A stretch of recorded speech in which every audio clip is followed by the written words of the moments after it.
ஆண்டவராகிய இயேசு கிறிஸ்துவின் நாமத்தினாலே எங்கும் நிறைந்த ஒரு ஒளியின் சார்பாக வாழ்த்துக்களை தெரிவித்துக் கொள்கிறேன். இந்த காலவெளியிலும் கூட தேவனுடைய வார்த்தையிலிருந்து சில விஷயங்களை நாம் தியானிக்கலாம். ஆதாரமாக எடுத்துக்கொண்ட வேத வசனம் பிரசங்கி எழுதின புஸ்தகம் 3ஆம் அதிகாரம் அதில் 12, 13ஆம் வசனத்தை நம்ம வாசிப்போம்.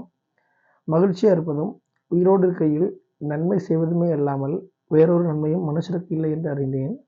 அன்றியும் மனுஷர் யாவரும் புசித்து குடித்து தங்கள் சகல பிரயாசத்தின் பலனையும் அனுபவிப்பது தேவனுடைய அனுக்கிரகம். இந்த வசனத்தை மையம் வச்சு தான் இன்றைக்கி நம்ம தேவனுடைய வார்த்தையில் செய்தியை தியானிக்க போகிறோம். இன்றைக்கி செய்தியுடைய தலைப்பு என்னென்னு சொன்னால், மனிதனுக்கு தேவன் வைத்த நன்மை என்ன என்கிற தலைப்பிலே பார்க்க போகிறோம். மனிதனுக்கு தேவன் வைத்த நன்மை என்ன என்கிற தலைப்பில் பார்க்க போகிறோம். இந்த பூமியில் இந்த மனுஷங்க அநேகர் என்ன செய்கிறாங்க, இருக்கிறாங்க. ஒவ்வொரு நாட்டிலையும் ஒவ்வொரு இடத்துலையும் இருக்கிறாங்க. ஒவ்வொருடைய பெற்றோர்களும் தங்கள் குழந்தைகளுக்கும் பிள்ளைகளுக்கும் செய்து வைக்க வேண்டிய கடமைன்னு சொல்லி சில விஷயம் உண்டு. அப்போ அந்த பிள்ளைகளுக்கு இதை செய்யணும்னு சொல்லி செய்வாங்க, இல்லை இதை பண்ணணும்னு பண்ணி வைப்பாங்க, இல்லை இதை எப்படி பண்ணணும்னு சொல்லி கொடுப்பாங்க. ஒரு உலக பிரகாரமான பெற்றோர்கள் தங்கள் பிள்ளைகளுக்கு என்னென்ன தேவையோ அதை செய்வாங்க. அதே போல் இந்த பூமியில் அநேக முதலாளிகள் என்ன செய்வாங்க, தங்களுடைய வேலை பார்க்கக்கூடிய தொழிலாளிகளுக்கு என்ன தேவை, என்ன பண்ணணும் அப்படின்னு செய்து வச்சுட்டு போவாங்க.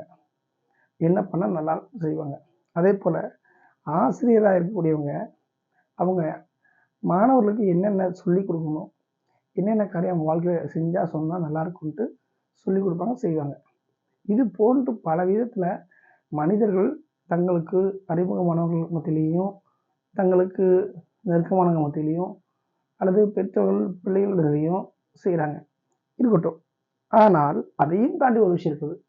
என்னென்னா, மனுஷனுக்கு தேவன் வைத்த நன்மை என்ன அப்படின்னு பார்க்கும்போது அதுதான் முக்கிய காரியம். இந்த உலகத்தில் இருக்கக்கூடிய மனுஷங்களே ஒவ்வொருவரும் தங்கள் பிள்ளைகளுக்கோ இல்லை மாணவ செல்வங்களுக்கோ உறவுகளுக்கோ சொந்தக்காரங்களுக்கோ ஏதாவது செஞ்சு வைக்கணும்னு சொல்லி செய்கிறாங்க. அப்படிங்கிற மாதிரி இருக்கும்போது வானத்தையும் படைத்த கர்த்தர் தன்னால் படைக்கப்பட்ட தன்னுடைய பிள்ளைகள் வாழ்க்கையில் ஏதாவது செய்யணும்னு சொல்லி ஒரு காரியம் செய்யணும் பிளான் போட்டிருக்காரு. அது என்ன, மனுஷனுக்கு தேவன் வைத்த நன்மை என்ன அப்படின்னு தான் நம்ம பார்க்குறோம். அதை பார்க்கும்போது தான் பிரசங்கி 3ஆம் அதிகாரத்தில் 12ஆம் வசனம் 13ஆம் வசனம் பார்க்குறோம். மகிழ்ச்சியாக இருப்பதும் உயிரோடு இருக்கையில் நன்மை செய்வதுமே அல்லாமல் வேறொரு நன்மையும் மனுஷனுக்கு இல்லை. அப்போ தேவன் மனுஷனுக்கு வச்ச காரியம் என்னன்னா, அவன் எப்பவும் மகிழ்ச்சியால் நிரம்ப வேண்டும், மகிழ்ச்சியால் இருக்க வேண்டும். இதை ஃபஸ்ட்டு சொன்னார். இந்த மகிழ்ச்சி உலகம் தரக்கூடிய மகிழ்ச்சி கிடையாது. இது உலகை சார்ந்த காரியமும் கிடையாது. பரலோகத்தின் சந்தோஷம்னு அர்த்தம். அப்போ தேவனால் படைக்கப்பட்ட ஒவ்வொருவரும் தேவன் கொடுக்கக்கூடிய சந்தோஷத்தினால் நிறையப்பட்டு அவன் மகிழ்ச்சிகரமாக அவன் இருக்க வேண்டும் என்பதுதான் தேவன் அவனுக்கு ஏற்படுத்தி கொடுத்த காரியம். அதுதான் தேவன் வச்சு கொடுத்த காரியம். உலகத்தில் மனுஷங்க என்னமோ செய்வாங்க, பெற்றோர்களுக்கு ஏதாவது சேர்த்து வைப்பாங்க, சொல்லிக் கொடுப்பாங்க. ஆனால் தேவன் வச்சது பரலோகத்தின் சந்தோஷத்தை மனிதன் பெற வேண்டும், அந்த நித்திய மகிழ்ச்சியை அனுபவிக்க வேண்டும் சொல்லி தான் அவனுக்கு நன்மையாக வைத்தார் ஃபஸ்ட்டு. இரண்டாவதாக, உயிரோடு இருக்கக்கூடிய நாளெல்லாம் அவன் நல்ல செயல்களை செய்ய வேண்டும். இதை தான் தேவன் வச்சார். இதை வச்சுட்டு போனார், சொல்லி கொடுத்துட்டு போனார். இன்னைக்கு மகிழ்ச்சியாக இருப்பது தான் நல்லது, நல்ல காரியம் தான் செய்கிறது நல்லதுங்கிறத மனுஷங்க யாரும் புரிஞ்சுக்கல. ஏன்னா மனிதர்கள் ஒவ்வொருக்கும் தேவன் நியமிச்சு வச்சது இதுதான். மனுஷனுக்குன்னு வச்சுட்டு போன காரியம் நன்மைன்னா இதுதான். நீ இதை புரியாமல் நல்லது செய்யாமல் நல்ல செயலை செய்யாமல் கர்த்தருக்குள்ள சந்தோஷமாக இல்லாமல் என்னென்னமோ பண்ணுறாங்க. அப்படி இல்லை. மனுஷனுக்கு தேவன் நியமித்த நன்மை என்ன அப்படின்னு பார்க்கும்போது மன மகிழ்ச்சியாக இருக்கணும், நல்ல செயல்களை செய்ய வேண்டும். இந்த இரண்டு காரியங்களுக்காக தான் தேவன் மனுஷனுக்கு நன்மையாக ஏற்படுத்துகிற காரியங்கள். ஆகவே இதை கேட்குற ஒவ்வொருவரும், புரிந்து கொள்ளக்கூடிய ஒவ்வொருவரும் தெரிந்து கொள்ளக்கூடிய விஷயம்னா, வாழ்க்கையில் பரலோகத்தின் சந்தோஷத்தை எனி டைம் அனுபவிக்கமாக இருக்கணும்.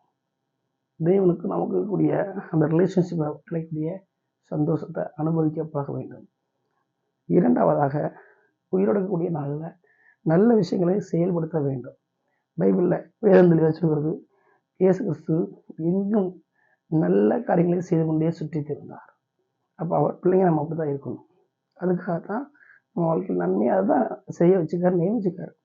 அடுத்து உங்கள் சந்தோஷத்தை ஒருவரும் உங்களிடமிருந்து எடுத்துக்கொள்ள முடியாதுன்றார். அப்போ மகிழ்ச்சியாக கூடிய காரியமும் நல்ல செயல்களை செய்யக்கூடிய காரியம் தான் மனுஷனுக்கு இந்த வாழ்க்கையில் நியமிக்கப்பட்ட காரியம். அது தேவன் நியமித்த காரியம்.